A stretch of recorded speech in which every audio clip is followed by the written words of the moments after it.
You All please right, start the thank meeting, you. would you? Oh, guess what I forgot? You The bell. Ding-a-ling. Yes, I forgot the bell. Okay. For the It's in the same room. How here, did so- I know? You're I so will let- smart. You're doing individual gongs. Here we go. It's not easy to remember everything, I know. but I did remember, and here we are. So anyway, without further ado, let's see if we can't start our meeting. Welcome to our beautiful evening meeting from the Rotary E-Club of World Peace. We are now the 11th of August. Can you believe it? This year is just flying by. But it's not flying by without us being very aware of how peace can enter our lives no matter where we are and where we are starting from. And peace to me is the right relationship with everybody. And that's why I love the Rotary E-Club. So without further ado, how about we have Rudy tell us who's on our guest list tonight? Oh, and I've got somebody special coming in right now that I'll introduce to you. Dr. Sis is down in Alabama. Good to see you. Got my bride on here, Karen, sitting next to me. She's at the lake and I'm in the office, but we're in the same office. I don't know how that works. So, You're underwater. yeah, I'm underwater. So I'm usually underwater anyways. But Ann, good to see you tonight. And Ann has just come off a very successful two-day conference on nuclear weapons and eliminating those. So congratulations, Ann, for a wonderful conference that you put together. So thank you very much. I'm glad we were able to join you with that. And Jean, thank you for joining us tonight. I hope you'll come back often and think about joining our E-Club here at World Peace. We're very, I'll call us eclectic.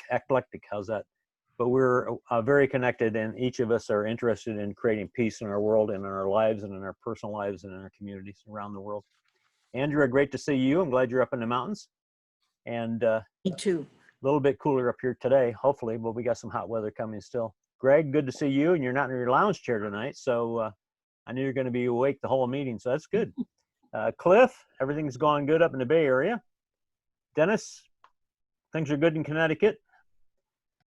Carol's out in the desert. Good to see you, Carol. Jack, everything is good in Yep, in Santa Barbara. in Santa Barbara. Good. Catherine's down under. She's in Tomorrowland.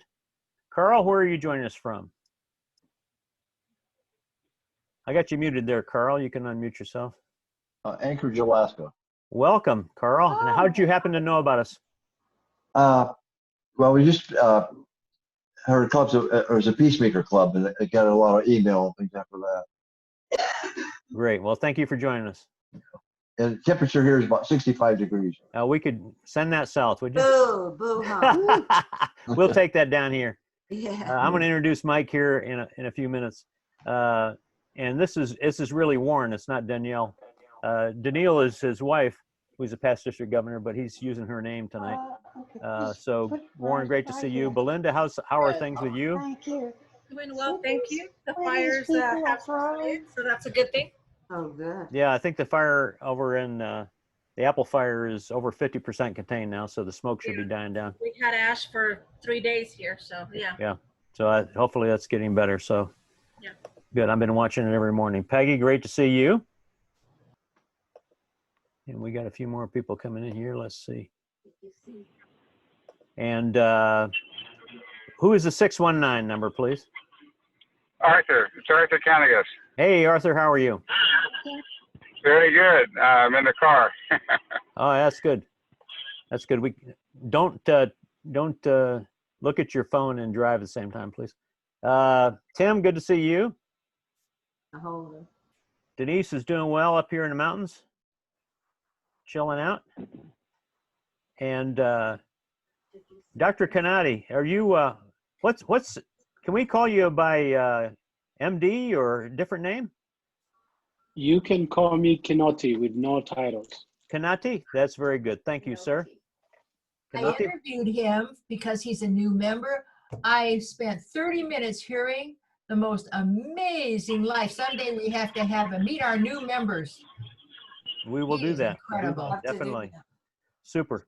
He's keeping things under control in Denver over there. In that Yeah. area. Sala, good to see you. David's up in Ashland. Sharon, great to see you tonight. Thank you. Good to be back. Good. Good to have you with us. No, I haven't gone that far yet. Julie, good to see you tonight. Terry Felix is on. Brian's up in Ojai. And Mary Jo, good to see you. Hi, everyone. Lisa, how are you doing? Hey, good, Rudy. Fine, thank you. Good. And tonight, I'd like to introduce you to my daughter, Krista, who's over in North Carolina, and she's actually studying conflict resolution, been going to college, and raising 3 children. One of them's escaped from home, and one's getting ready to go to college. So. Oh, I can't, where is she? I can't find her. I don't right know. up Oh, there. hi. Oh, what a pretty girl. Hi, Krista, welcome. I'm getting someone's phone in the background, but hi, yes, I'm in Chapel Hill, North Carolina. So I'm multitasking. I've got multiple kids and working full time and going to school full time as And you well. still have a smile on your face. You must be happy. No, I think, it's great. It's great to, I'm an apple that didn't fall too far from the tree, so I like to stay busy. What a nice compliment, Rudy. Very nice. Did you have much weather last week? You were in North Carolina? It got kind of rough here, but not too bad where we were. We just got some storms, but nothing too terrible. No trees down, power stayed on, so can't complain. That's really good. Good stuff. Yeah, I'm glad you were able to join us tonight. So welcome everybody. I think I don't think I've missed anybody, but great to see everybody tonight. And do you have a little message tonight, Barbara? Thank you. We're going to start something new. Before we have our speaker, we're going to have a little moment of peace. And peace to me is that quiet time. And I looked at the Charter for We the People of Planet Earth, and I wrote a long time ago using the UN Earth Charter that peace is the wholeness created by right relationships with yourself, other persons, other cultures, other life, and our precious Earth. And as I look at all of you tonight, I want to thank you for being the peacekeepers and joining our Rotary E Club of World Peace. These challenging times, we, the Rotary E Club of World Peace, have unique opportunities to change and to pursue the peace that everybody seems to need. Today I interviewed a 100-year-old wonderful Ben Ferencz. He was 27 when he ran the Nuremberg trials, when millions of people were murdered and killed. And here was this man. I said, you must have a horrifying feeling inside sometimes. And he said, no, it takes courage to not be discouraged. And that's how I feel about peace. If we can keep that peace inside of us, the peace that somebody else might need, and you never know. And as Jack said, he viewed Ben Ferencz today. And Ben Ferencz is on peacepodcast.org. And I just want to thank all of you for being here.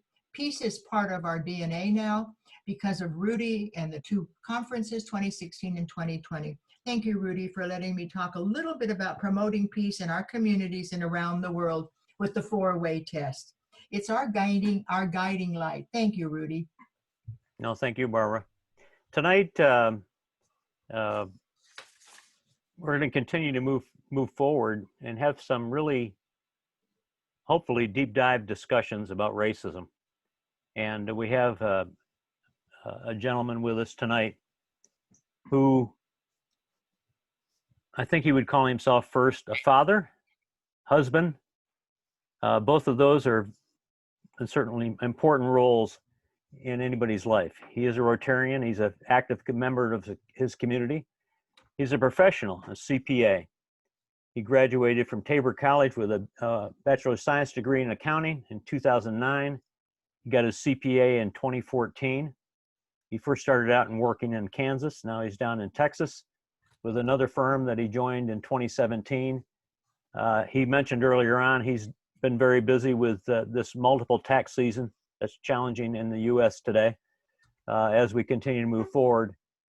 He's involved with this community with the Belton Christian Youth Center as a volunteer coach. And he's a member of the Temple South Rotary Club. And I had an opportunity to listen to Mike because our Rotary National Director, Jarita Solari, had heard about Mike and had heard him speak. And she had a meeting with our governor line and past district governors from our 2 zones here on the West Coast. And Mike spoke to us.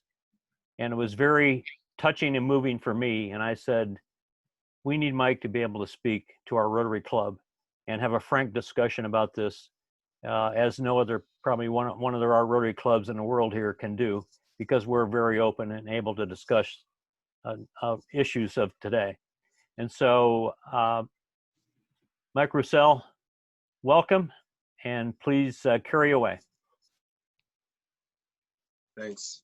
I appreciate you guys having me. Thanks, Rudy, for giving me this platform, this unique opportunity to, share my perspective and my personal experiences. It's a lot different talking to people that you don't see every week and, that you've never met and all over the world. So, guys, bear with me. But a little bit about myself. Most people know me as this happy-go-lucky, positive guy, which I am, and I pride myself on being an optimist. I can find the good in any situation. That's kind of gotten me through the rough part of life and to where I'm at today.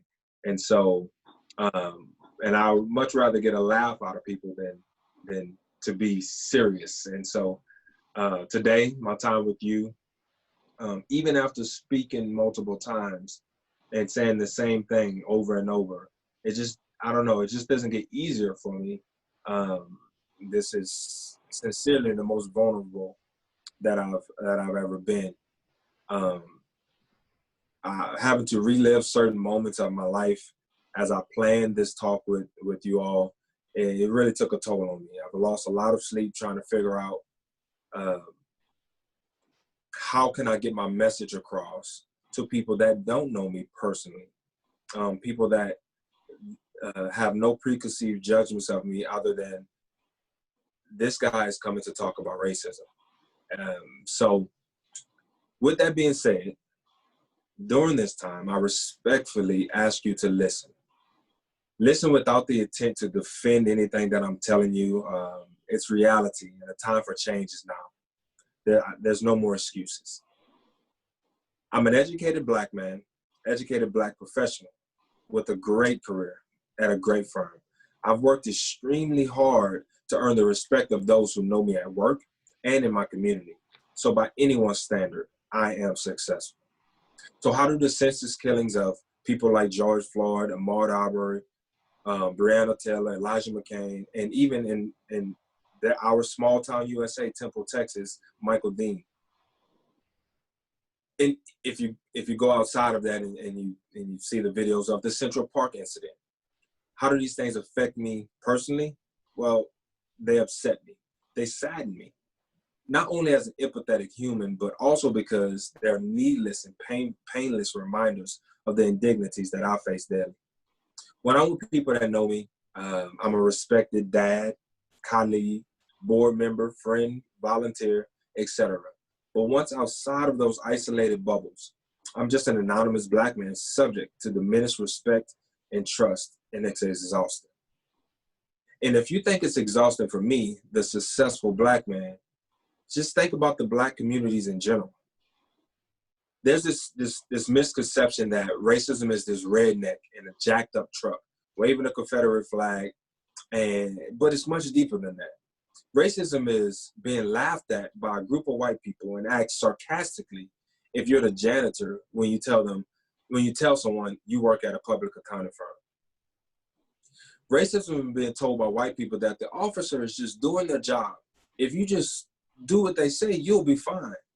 Well, I can tell you, I've been pulled over 20 some odd times, always doing what I'm told. But am I fine? Being frisked and having your vehicle searched right in front of your house and begging the 4 police officers to let you inside to go get a guardian. 4 police officers for one 17-year-old. Coming inside feeling dehumanized, scared for your life, alone. I mean, would you be fine? Physically, I am okay. But mentally and etc., am I fine? Racism is when you do what you've been taught, finally do what you've been taught, and say no to a vehicle search.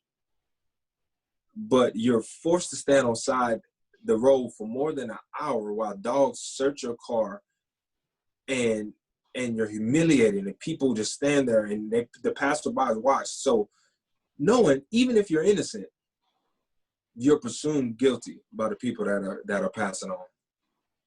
Racism is my mom telling me she named me Michael because she didn't think Jamal on a resume would land me a good job. Her telling me she wanted me to spell it. She wanted to spell it with a Y, but no, that might look bad also. So she compromised with the world and just nicknamed me Mike with the Y. I continue to be reminded that racism is alive and well with no Black child exempt from the hate and discrimination. Age, home life, parent involvement, light skin or dark skin, none of that matters. The world around us has taught me that racism is not always loud and it's not always clear, but it is always dangerous and it's always damaging. Racism is not being able to meet one of your son's first grade teachers and meet the teacher night because the teacher was so visibly disgusted by my presence and couldn't even be bothered to make eye contact with me. Mind you, I'm wearing probably the same outfit that I wore the night that I went to meet the teacher to try to avoid these things. But I waited and I waited only to realize no matter where I stood or what I said, my son's new teacher was not interested in speaking to me. Racism is having to write a letter to the counselor, vice principal, and superintendent of Belton ISD to get my 6-year-old son's classroom changed in the middle of the year as he was getting treated so poorly solely based off the color of his skin. Now, the first question that pops in people's head is, how do you know? Which is one of the reasons racism thrives. I asked to have my son moved because of the effect she was having on my child. I asked to have my son moved due to the hateful things said to him by someone that I entrusted his care to. My son not only could not understand why his teacher ignored his raised hand or continuously told him he was bad because he would shout out answers when ignored for so long. And he would come home each day with a new idea of how he can make his teacher like him. Like there was one time he comes home and he said, hey, Dad, my teacher she drinks tea every morning. She really likes tea. Could we get her a coffee mug? Could we go out and pick her a coffee mug? My son loves going to school and he loves to learn and he absolutely loves pleasing people. So I would not stand by and watch someone steal the shine from his smile and make him believe he's not worthy. The reason I say racism thrives is because of the shame a Black parent is made to feel when questioning why their child is being treated differently. Involved, dedicated parents should not fear retaliation when questioning the care or education of their children. Racism thrives because I didn't want to mention this being about race. Honestly, I didn't want to believe it, but it also thrives because it's not always said or made clear why hate is being spewed towards a person.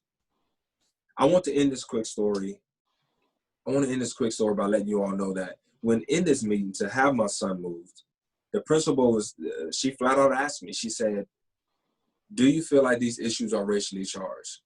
And I painfully admitted, I think so due to my observations in the class and the stories my son brings home involving white students and other detailed examples. She looked at the counselor and she solemnly said, yeah, this isn't the first time. So that is how I know. There is a prevalent issue here, and I want to acknowledge it now. White privilege.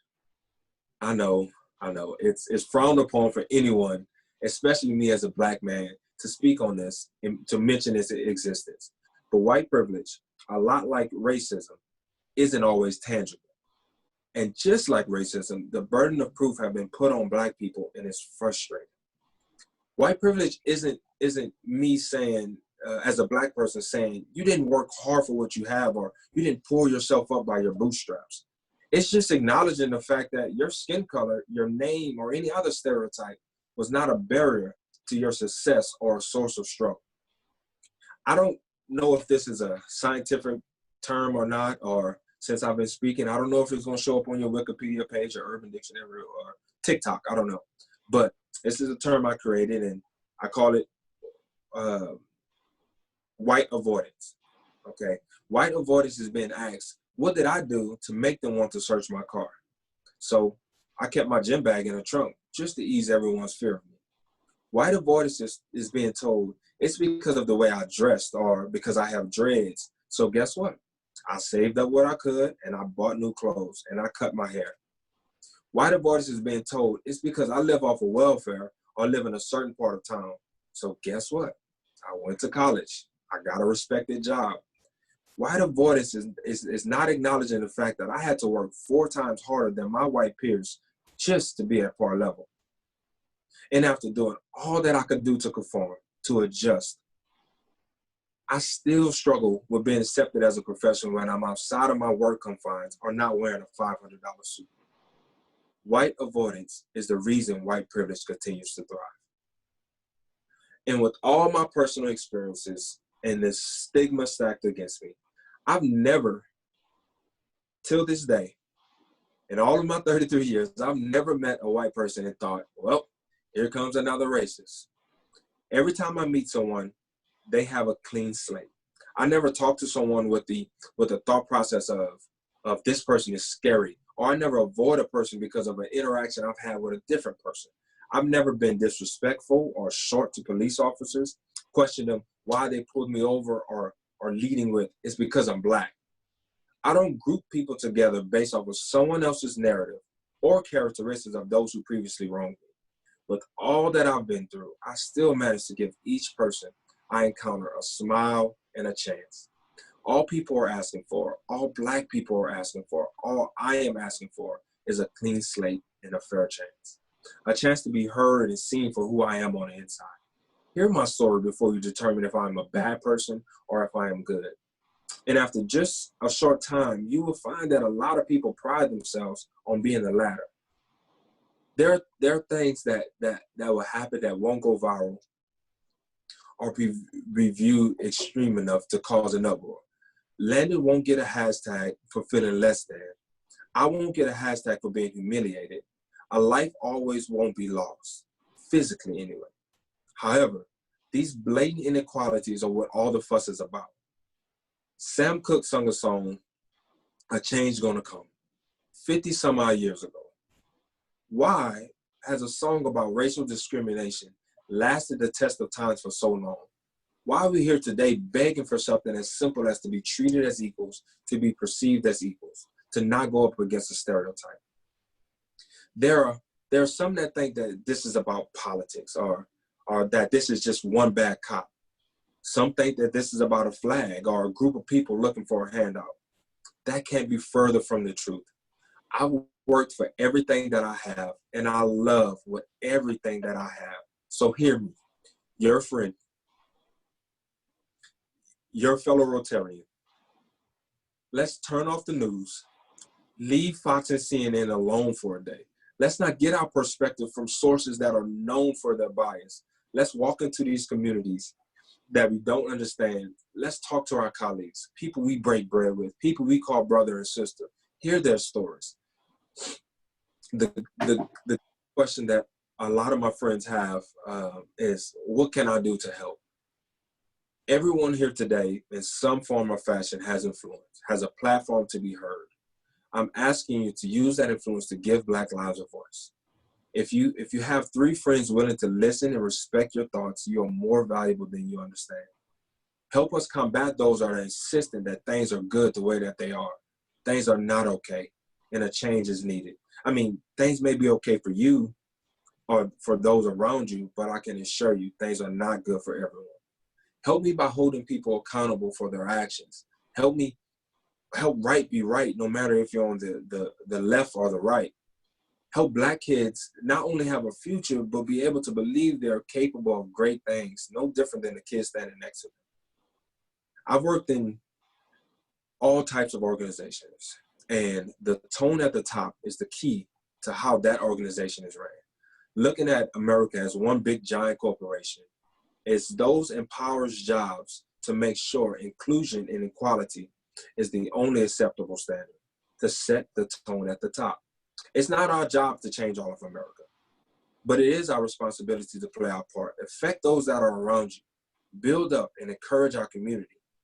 It starts individually. It starts with you.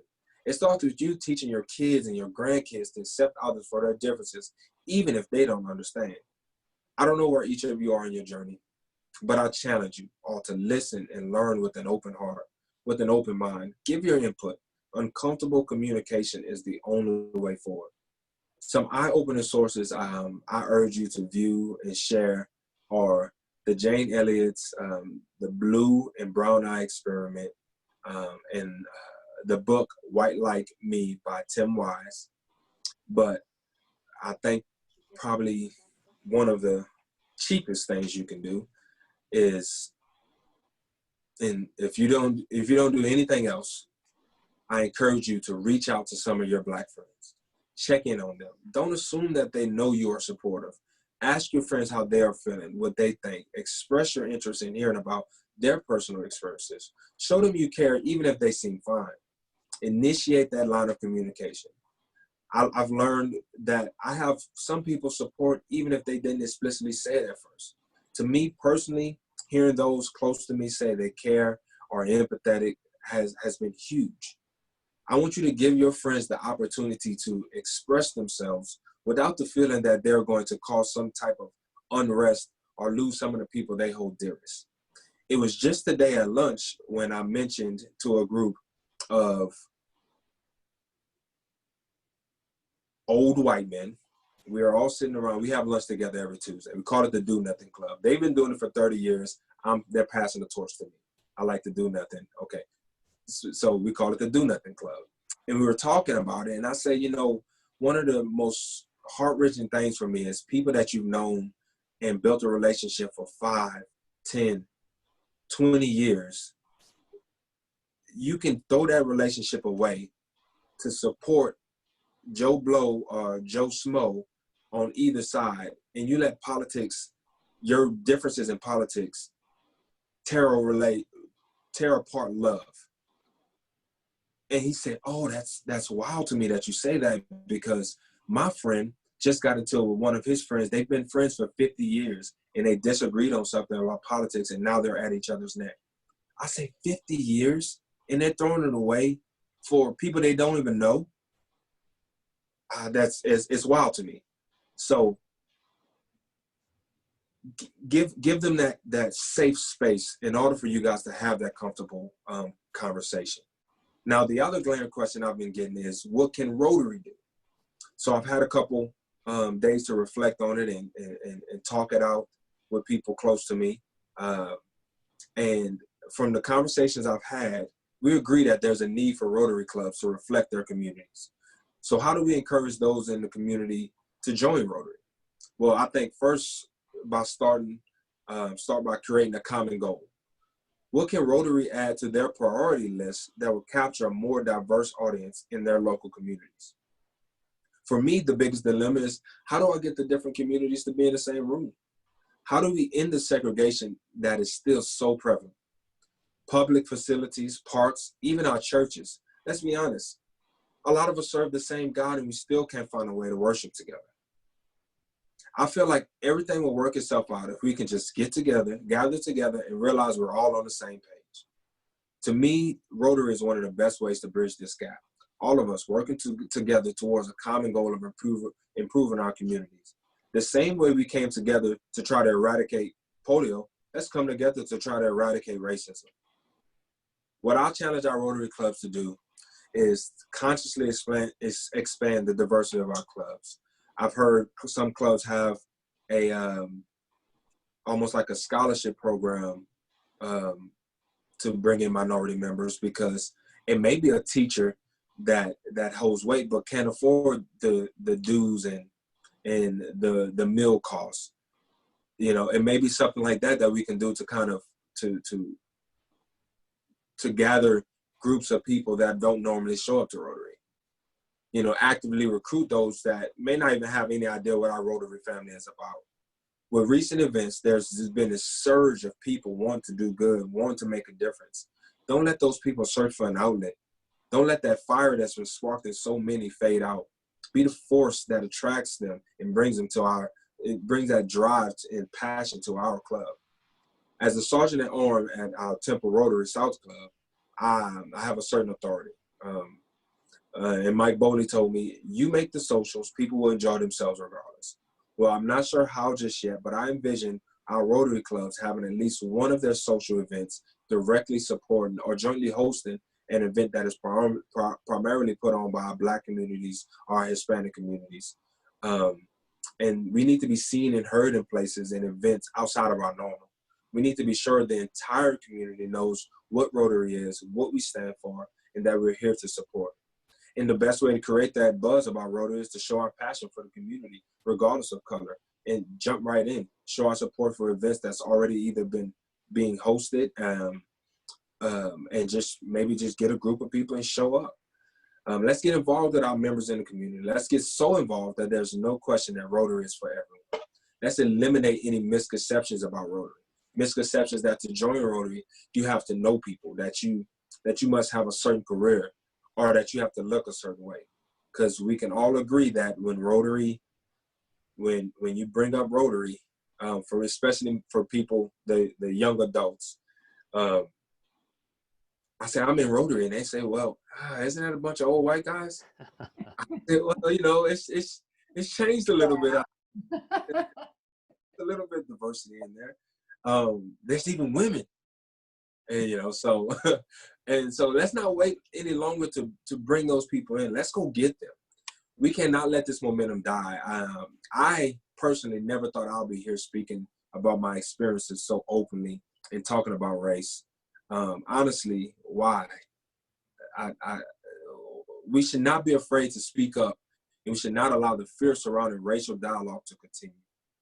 As I continue to receive support and my speech is kind of gaining traction and attention, which I never really thought it would. I thought my 20 people that I in my Rotary Club would be the only people that would know. I got to thinking, my speech is most effective and most powerful and most impactful when it's given to those who know me. Hearing about my experiences, such as mine, it resonated with a lot of people with me because all they see is Smiling Mike. They don't see the struggle behind Smiling Mike, and understanding that I'm choosing to smile. I'm making a conscious effort to just spread joy, And so I would love for a Mike from every community to come forward and share their story. My story is not unique. My story is more common than most people know. So to tell my story was terrifying, but the response has been worth it. I feel heard. I feel like I'm making a difference. And I feel like people do care. So I encourage everyone to keep this conversation going. I encourage anyone with a story to speak up. You'll be surprised on the impact and influence you may have in your circle and beyond.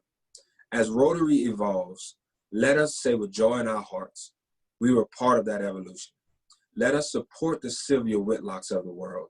Let Rotary set the tone at the top. And if you took nothing else from my time here today with you, I hope you remember that together we can help in a major way. It's no longer good enough for us to simply be not racist. We need to do more. We need to be actively anti-racist. Don't turn your head the other way. Do fight for accountability. Help us get to the point where if a teacher is repeatedly written up for racial discrimination, that we don't get mad at the parents for bringing the bias to light, but instead the teacher for hurting the child, for hurting our future. And everyone know by now, I'm an accountant, I'm a CPA, and this is just kind of how I logically work through stuff. So this is my perception. You won't be able to Google and look for these numbers I'm getting, but numbers is how I work through things. I feel like there's 5% to the extreme right, left, however you want to, and there's 5% on this side, and so that's 10% of people. But this 5% here and this 5% here is so loud. This is what the media is telling us, and they're very vocal. This is what you see people posting on Facebook because they just don't care. It's their way or the highway, either side. However, there's 90% of us that have common sense, common decency, and just want peace, and want the world and want to see humanity thrive as a whole. It's time, and I was hearing Barbara talk about this, thank you guys for being peacekeepers. It's time for us to no longer be peacekeepers, to be peacemakers. It's time for the 90% of us to speak up and tell the 10% to shut up. This is how we're going to run our world. And this is the life that we're going to provide for our kids coming up. So that's all I have. Oh, that's a great, Mike, that's a great message. Thank you for sharing. And we all have work to do to make our clubs look like the communities we exist in, as we would with any business. This happens to be our nonprofit business here in humanitarian service, but we should represent our communities and look like our communities that we live in. Obviously, we're around the world here, so we got a crazy challenge here. But I wanted to ask you, when you first build up kind of, I guess, the courage to decide to speak up to your Rotary Club, how does that Rotary Club members feel today and embrace you differently? Oh,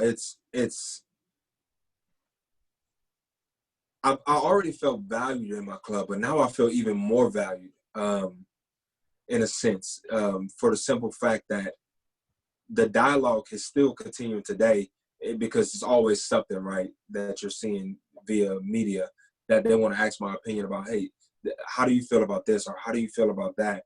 And I tell them, I think that's stupid. Or I'll tell them, hey, the reason that this is so important, it's not the fact that you're looking at a service level. We can have this dialogue. And so it opened up a line of communication that otherwise we wouldn't have had. And it took me a week and a half of heartache, no sleep. I mean, literally waking up every hour, just weighing heavy on because I felt like I was in a bubble. I felt like I was by myself, and I had nobody to vent to. I was afraid at work that it would impact our client base, and I may get fired because I'm making us lose too many clients, because we have a lot of conservative clients. I didn't want to lose people that I love in Rotary because they think that I'm some angry black man. I all of these emotions that I'm thinking, and then finally, before I even knew what I was going to say to you all, I emailed my president and said, I think it's time for our club to hear from you. And they said, that is an excellent idea. You're on Monday. And so then over the weekend, I wrote everything that you heard today in 30 minutes. It was like, it just all flooded out. And then it just all flooded out. Then from there, I literally had to take stuff away because I had too much. I had too much to fit in 15 minutes. And so it's a big weight lifted off my shoulder. And I appreciated the support. It came raining in phone calls, emails. I found out that people in my club related to me more than I realized. There's one Hispanic who actually is homosexual in our club. So we have a gay Hispanic in my club. So he's minority and all over the place, right? And he said, it wasn't until I walked in that club, until you came to the club, that I felt like this ease of, I'm not alone. And he said it was hard for me to even address this, but if you have the courage to tell your story, I'm gonna have the courage to speak up. And guess what? We hug and we embrace, and it's just amazing. And the emotion. We had if it wasn't for COVID, I guarantee you we probably would have had a big kumbaya hug. So, but I got a lot of support and a lot of feedback that's been amazing for me and my family. So yeah. So how does your family feel about you speaking up about this, and your children? Well, so my kids, they really don't understand. They just know, hey, Daddy, how'd your speech go? I said, well, I think it went well. But my wife, she's gotten the blunt of this, right? Because she's gotten the raw emotions. She got me crying on her shoulder and trying to figure out stuff, and she's helped me talk through it, and she's helped me from the ledge of just saying, a certain thing too dramatically. She's like, I understand what you're saying, and I agree with you. How can you get that across to where someone is not losing the message by being offended or etc.? And so she helped me work out the kinks that way. And I was like, you're right. And so she's been a major support system for me. And I really couldn't have done it without her. I couldn't even get the courage to speak without her. So That's Good great. for you. This, Mike, you mentioned White Like Me was one book, I think, and then you mentioned maybe it was a film or a short film about blue and brown eyes. yes, that is Jane Elliott, the blue and brown eye experiment. Now, doing this since the 60s, I think. She's been doing it for a long time. She's done it with kids. Was there a third one? Julie, you want to chime in on that?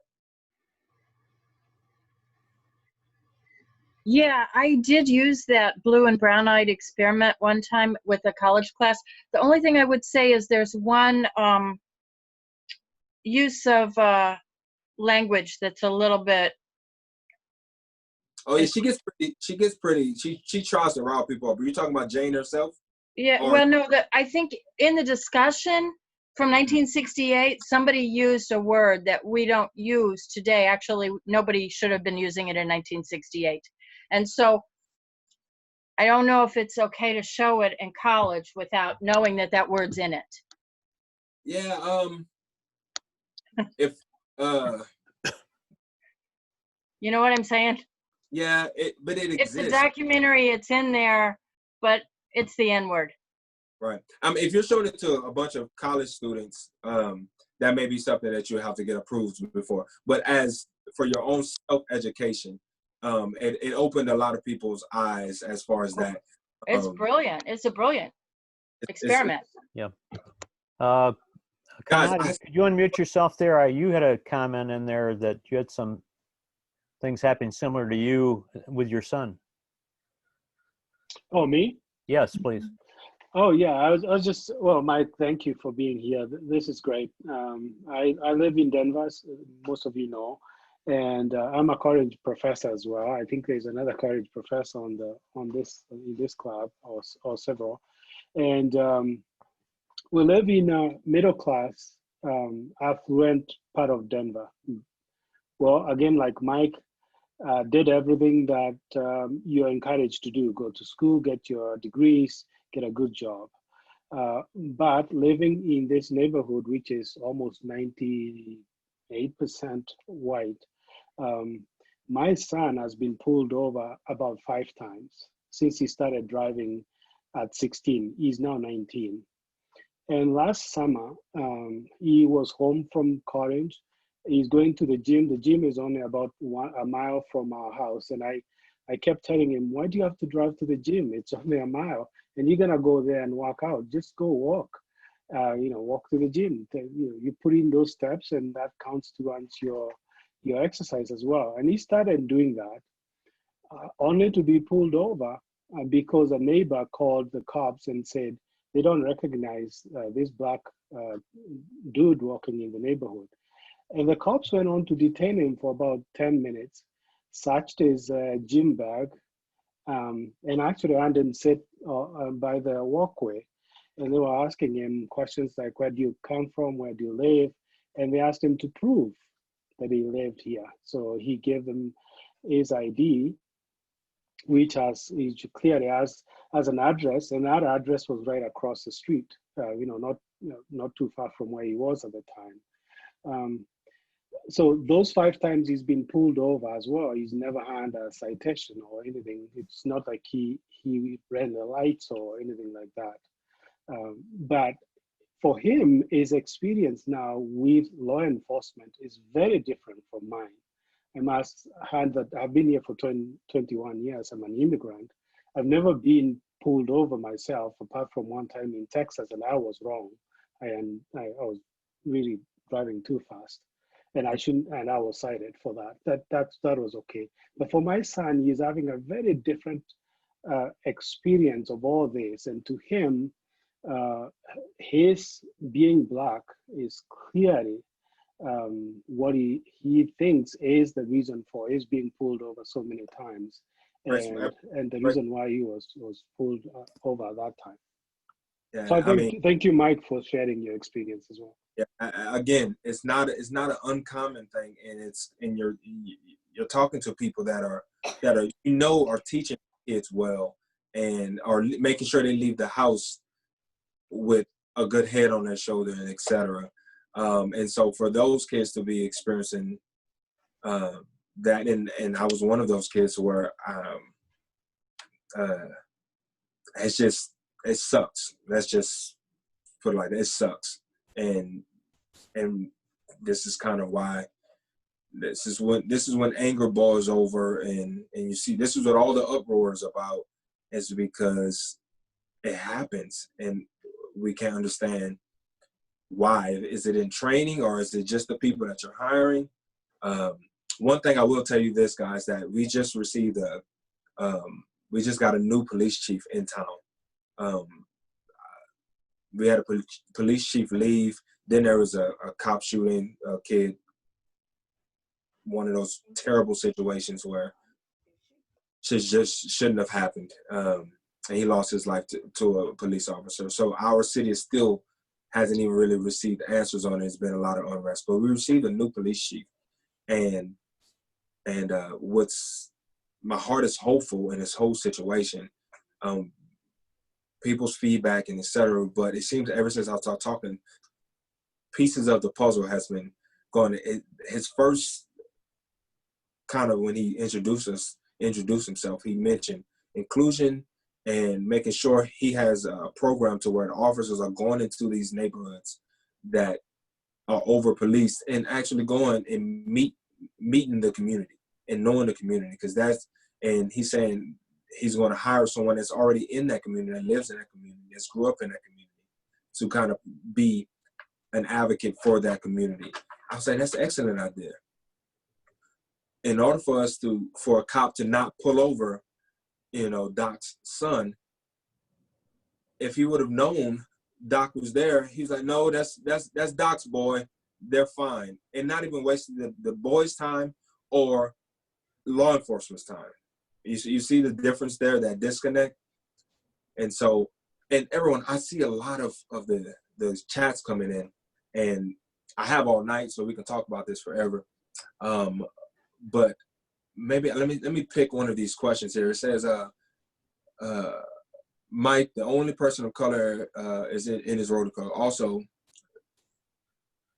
does he and his club know about the Rotaract clubs as a way of having young people with similar interests and backgrounds in a Rotary family, including the ability to compromise different ages beyond 30?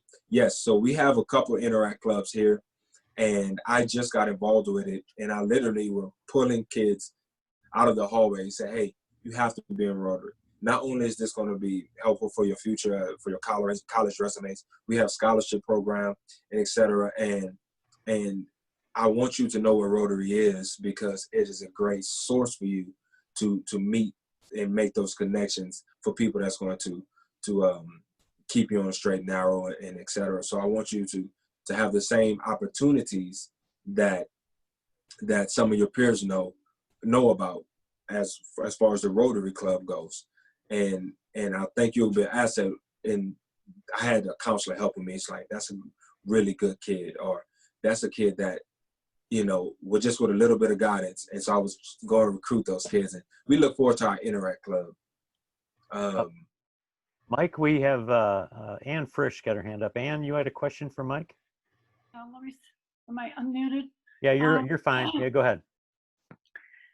So if people can call the cops and say, hey, there's a strange person in our neighborhood who just happens to be Black, it seems like there's also a role for white people who see it out their window. And my inclination would be, if I saw this out my window, I would pretty much know what was happening. I'd walk out and say, what's happening? Son, would you like me to call your dad, or how can I help you? I know that would be problematic, but for somebody, probably me. Well, so here's the thing. If you're in the middle, you also got the risk, and you got to think about risk. Now, if I am in a unknown urban area and you do that, you're probably at a high risk. But if you're in your middle class neighborhood when everybody there, all the houses are 300,000 or 200,000 up or whatever. If you're in a situation to where you can walk out and it's one kid and you can say, hey, you know, even make any kind of small talk, you pretty quickly understand that this kid is okay. You know, if he tells you he's going to the gym and he has a gym bag, you have to assume he's going to the gym, right? I mean, that's a safe assumption. No, I'm saying if I saw him, the police stop him, I would Oh. walk out. Not if I saw him, heck no. No, if I saw police stop him, I'd go out there and say, what's going on? Right. So you're saying you're going to advocate to make sure holding the police accountable, that they're not over. Yeah, I'm saying that's the comparable role to white people are going to call and say, he was this dude on the street, he doesn't belong, come and get him.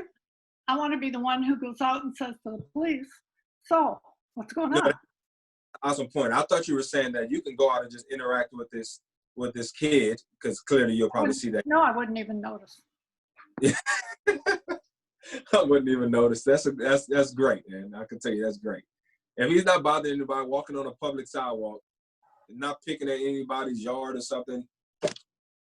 So some of us ought to train ourselves in how to respond to these situations. We're not trying to make trouble, but you know, I saw a young man in his car and the police was approaching him, and I thought, oh man. And I didn't intervene. If I'd had my iPhone, I would have pulled over and taken some pictures just to see. And again, I don't group people, police officers, any type of law enforcement. So here's the thing. My son loves police officers. I mean, he's obsessed with them. He thinks they're superheroes. Am I going to take that away from him? Absolutely not. Absolutely not. I'm going to make sure he's doing everything he's supposed to do. And my goal is, by the time he starts to drive, we've nipped some of this stuff in the bud, and he doesn't have to worry about that. I don't want him thinking law enforcement have some kind of preconceived judgment against him because he's mixed race or because because of color of his skin. And so I allow him, when I see a police officer, hey, can he take a picture with you? He just loves police officers. And most of the police officers react appropriately, and they're like, yeah, cool, and they like it too. And so I've met a lot of good police officers, and I've encountered a lot of bad police officers. And I don't even know if I should call them bad. It's just that a lot of scared police officers, a lot of uneducated police officers, that I guess when I encounter police officers, it almost feels like they're like, hey, if I pull enough of them over, something's gonna hit. There was an African American woman on PBS NewsHour a couple days ago, and she did kind of her opinion piece. And what she said was, we know that there's some bad people in the police department, and we know there are a lot of good people. But when we call the police, we don't know who we're getting, so we're probably not going to call. Well, so here's the. I feel that way too. Yeah, and here's the other thing, and what we have to all understand, and this is just the truth of the matter. The new Temple police chief kind of highlighted this for me. He said, finding, and this is all the way from Dallas, he said, what happens is, dad is police chief, so he hires uncle, brother, cousin, and it's almost like a family affair. And so with that being the cycle of things, and it's been that way for a long time, it's deeply rooted. Changing that is when you're recruiting police officers, recruiting people that you don't know, and giving those people, the good people, a chance, and not just hiring your cousin, even though he's a bad person, but you're going to give him a job. People with less than moral standards or moral compass, I don't think should have that type of power, that type of influence in our communities. Mike, we have David Wick made a comment here. Maybe you can comment too. And we like to have our speakers tell us what can we do here as Rotarians and our E-Club of World Peace? What can we do to help counter this racism and make a real difference out there? What do you encourage us to do?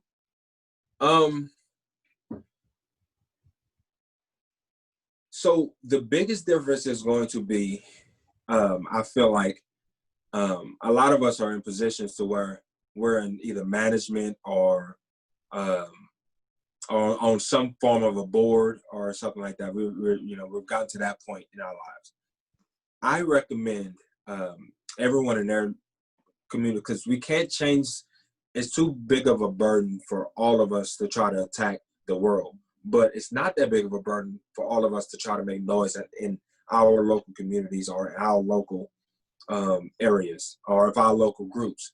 And so I recommend people vocally saying to whomever, hey, this is okay. White people everywhere, listen to me. This is okay to say. I can't really understand what you've been through or what you're going to go through, but I am here to help. What can I do to help? Speak up. Give that person the opportunity to tell you, well, I really want to be on the board for this deal to help, kind of give this group of kids a voice. Okay, let's see if we can make a board spot for you or something like that. But having that conversation directly with people in your community is going to hold a ton of weight. It's going to be way more effective than you writing a letter to Donald Trump and asking him to do something. And that's a long shot. But I guarantee you, if you walk up, a lot of us have teachers or the kids' coaches or officers that African-American officer. Sometimes I do this. I know a couple of them also. I went to high school with them. How are things inside of the force? Is there anything that's happening to where, are you guys trained to profile? He said, absolutely not. He said, it's really just, he said, it's a personal thing. And I said, is that many people that have that personal thought process in law enforcement? He said, Mike, it's three of us on the force. It's the same as you. There's 5% of 5% African American CPAs, and the reason for that, it's not because African Americans aren't smart enough.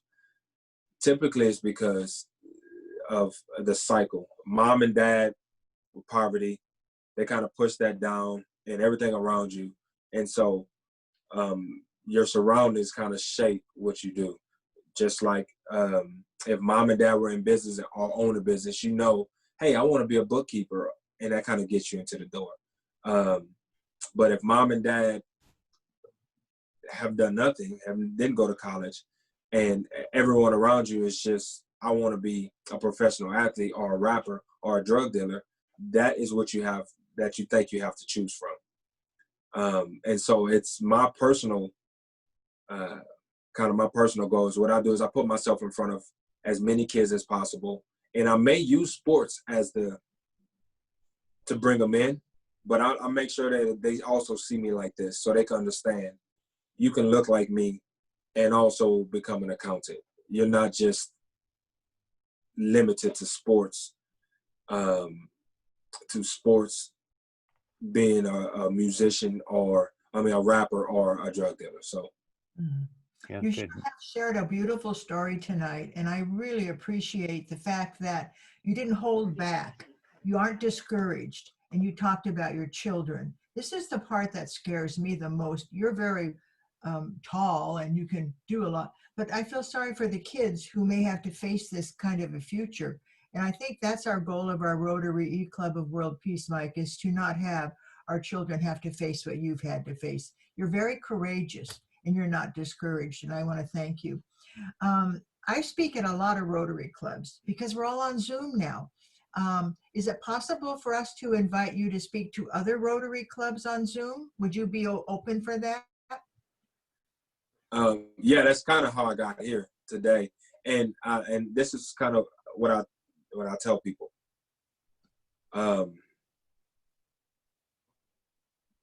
when it's all said and done, this period of time, 2020 in general, is going to be in our history books. This is going to be niched in our history, a significant time in our history. Because I feel like a significant wave is going to kind of turn our tide, because a lot of stuff has been brought to light, right? It's loud. It's loud. With a straight face, when my kids are like, "Hey, Dad, what were you? You know, you were alive during this time. What'd you do?" I want to tell them that I did everything that I could do in my power to try to help and to try to make a better life for them, and I wasn't afraid to speak up. And if I could tell my kids I was not afraid to speak up, that gives me the satisfaction. And you had said something earlier that it almost made me start crying. And you said the 100-year-old man told you, we can't let these tragedies discourage us. And what exactly, what was the quote that he said? He said to have courage instead of being discouraged. Right. It takes courage to not be discouraged. That's what it is. It takes courage to be discouraged. And I got to be honest with you. Before I start speaking up, I felt defeated. I really did. It was draining. It was draining because I'm thinking, man, as soon as I say one word about being African American, I'm going to lose my job. What is my family going to do? You know, nobody's going to hire me because I got fired from somewhere else. It was just stressful. It was a lot of stress. It was draining. But to be encouraged, to have that courage to not be discouraged is stick with me. That's going to stick with me. He was the one who did the Nuremberg trial, and he saw there were 3,000 people trained to kill, and they only had 22 chairs in the courtroom. He had to pick 22 people to come in and be tried for the millions of people who were shot for no reason in this war-torn situation. So I want to thank you. I never want to hear another story about Black people being discriminated against. I just hate that. It's not my DNA. I was raised in San Diego and we were all equal. Even my grandchildren, I always say this story. The whole cast of Hamilton was Black, and I said to my grandchildren, "Gosh, they're all Black." She said, "What difference does it make, Grandma?" So that's the kind of children I want. I want us to be proud. And I want to tell you, if you could read all of the people who are thanking you tonight, our chat box is loaded with thank you, thank you, thank you. Aren't we lucky you took the time to talk to us? Thank you, Mike. You're very deeply appreciated for who you are. I really appreciate you guys having me and taking the time just to listen to me. And there's a lot of people, even if you don't agree with me or don't understand, just taking the time to kind of reflect, to see that not everyone has the same story as you, is big.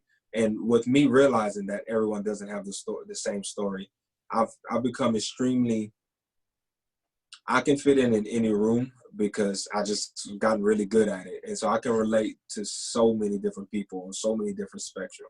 We can talk about hunting, sports, parenthood.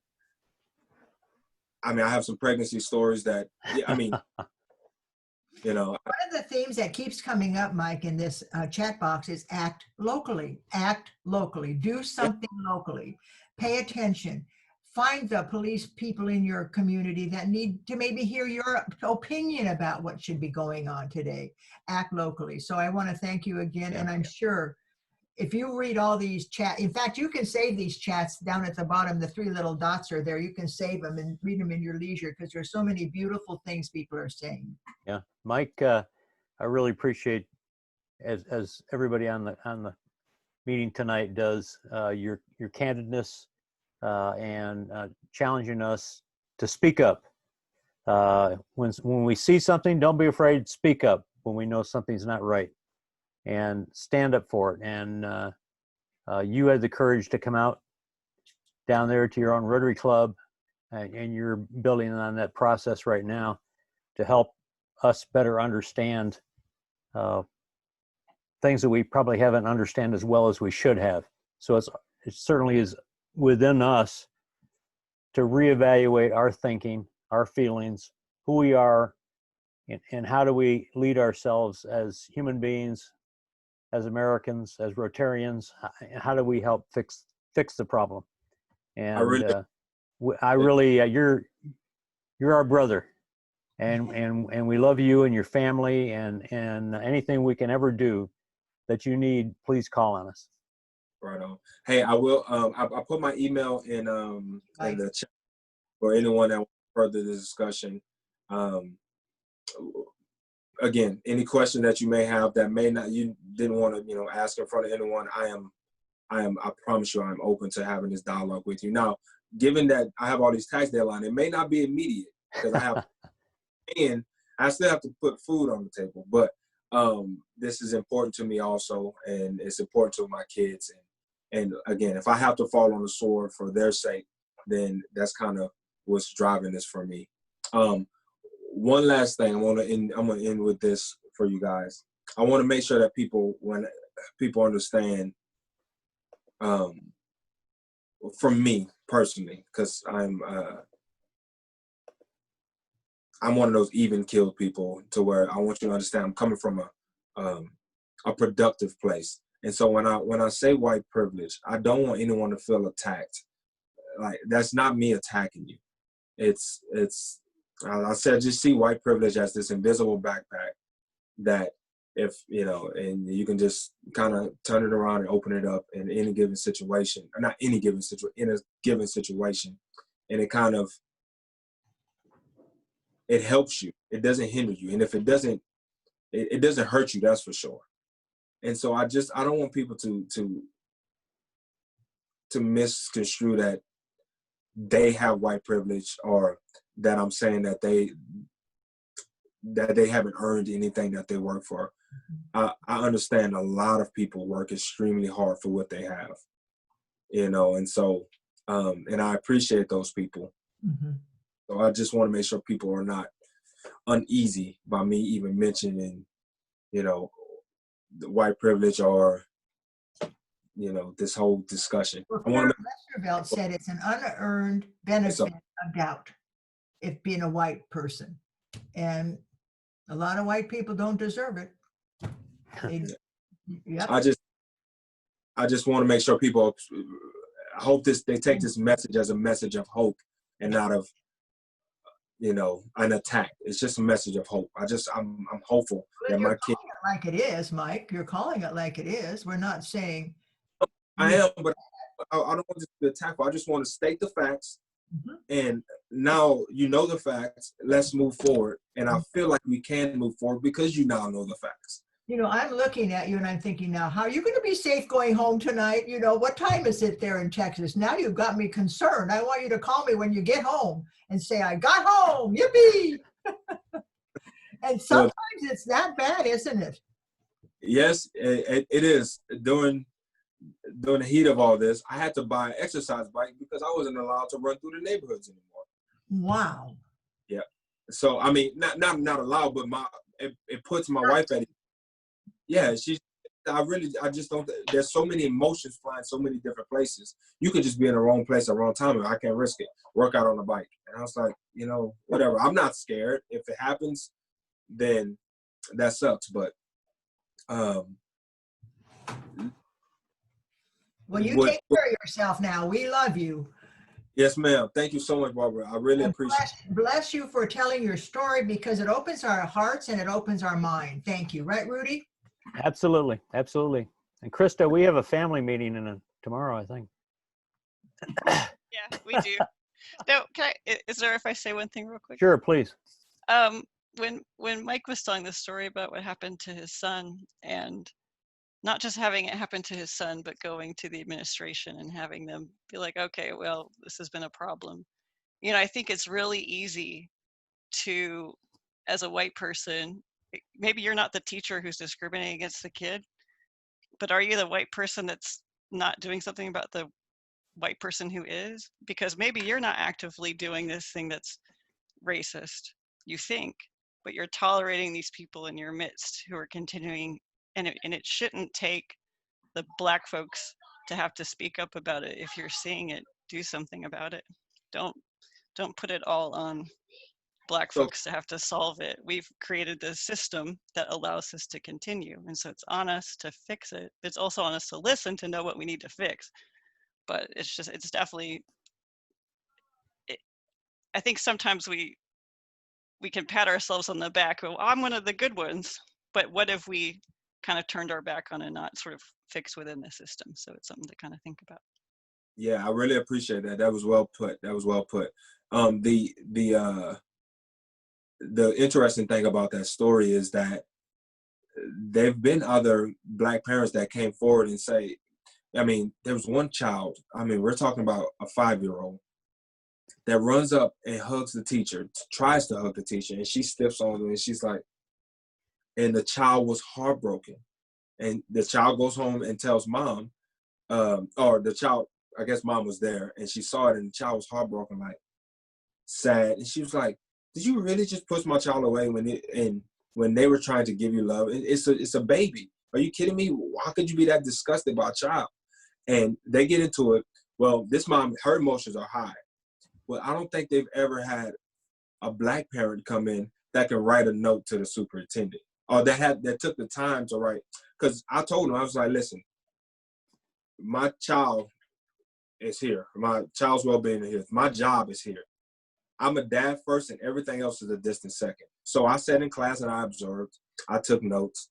You know, I met with the teacher. This was over a period of the whole first semesters when all of this went on. I met with the principal 15 times. I met with counselors. I met with the PE teacher. It was just an ordeal. And then finally, once I got all my information together, I said, listen, here are the facts. Again, here are the facts. I'm a very factual person, logical person. Here are the facts. I'm not saying this is because of race, but my son needs to be moved immediately.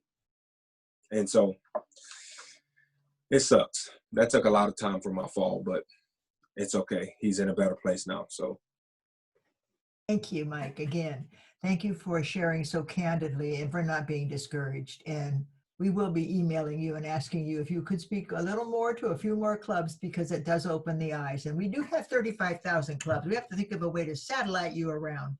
So we don't have to keep you up all night. Thanks, Mike. It was great. Thank you so much. You're welcome. Thanks, everybody. Ring your bell one more time, Barbara. Oh, I put it away. Oh, it's okay. My We'll do. There you go. Thanks, everybody. Good Mike, night, this has been everyone. great. Thank you for sharing a great discussion. Meeting. Good job, we'll, Rudy and Karen. We'll stay in touch, Mike. Yep. All right. Absolutely. Mike, you be careful going home. I'm not kidding. Yes. Yes, ma'am. I'll follow all the rules. Music down low, no hoods. I'm looking good already. Yeah. Yeah. Feeding, everything's okay. Yeah, 10 and 2. Can you put your email address in the chat room right now before we close? It's I did. right there. Yeah, it's in there. Belinda, I'll send it to you. LR@templecpa.com. Okay, thank you. You're welcome. Arthur, thank you. Whoops, he left. What do you want, dear? What do you want, Sal? I'll tell you anything you want. I just wanted to tell Arthur that I really enjoyed the podcast with Don Grady, and I've referred so many people to it. It's really great. Yeah, it's good. Oh, Good great. discussion. Okay, my friends. Bye-bye. Have a Okay, good night. See you next week.